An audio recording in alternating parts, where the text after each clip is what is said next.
বাইরা হাত তুলেছে। ও আল্লাহ, আগামীকাল থেকে সবাই নামাজ ছাড়বে না, রোজা ছাড়বে না, কোন সময় মা বাবার মনে কষ্ট দিবে না। ও আল্লাহ, এই হাতটারে কবুল করে নাও, তওবা মুক্ত জীবন করে দাও। আলহামদুলিল্লাহি রাব্বিল আলামিন, ওয়াসসালাতু আলা সাইয়্যিদিল আমবিয়া ওয়াল মুরসালিন ওয়া আলা আলিহি ওয়া আসহাবিহি আজমাইন।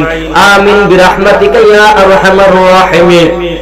ও দয়ার মালিক আল্লাহ, দীর্ঘ 1-1.5 ঘন্টা বয়ান করার পর মুনাজাতে হাত তুলিলাম। কত উলামায়ে কেরাম, কত যুবক, কত সাদা দাড়িওয়ালা মুরব্বিদের ঘেনিয়া জিন্দেগীর গুনাহগুলো তুমি মাফ করে দাও আল্লাহ। মা বাবার গুনাহগুলো তুমি মাফ করে দাও ও আল্লাহ। কত প্রবাসীরা দোয়া চায়, কত যুবকেরা দোয়া চায়, কত বৃদ্ধ বাবারা দোয়া চায়। সবার হাতরে কবুল করে নাও, জিন্দেগীর গুনাহগুলো তুমি মাফ করে নাও। আমার এক কলিজার টুকরা যুবক দোয়া চাইছে, আল্লাহ তার বাবা না মা দুনিয়াতে নাই, তার মা বাবার কবরটারে জান্নাত বানায়া দাও। যদি মা বাবা তাকে জান্নাতি বানাও, আমার দ্বীন ইসলাম ভাইরে তুমি কবুল করে নাও।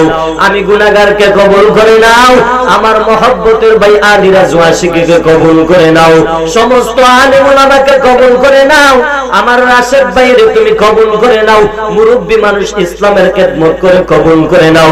আমি গুনাহগার, আগামীকালের মধ্যে আল্লাহ চলে যাব, আগামীকালকে আল্লাহ সিলেটের ময়দানে চলে যাব, মাহফিলে সুস্থতার সাথে কবুল করে নাও।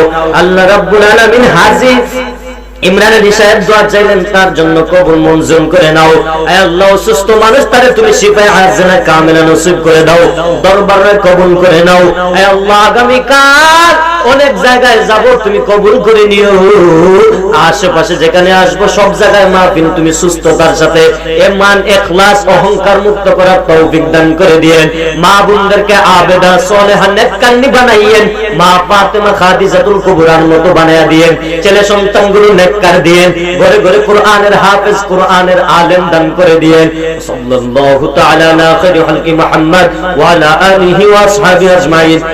আমিন আমিন আমিন। লা ইলাহা ইল্লাল্লাহু মুহাম্মাদুর রাসূলুল্লাহ।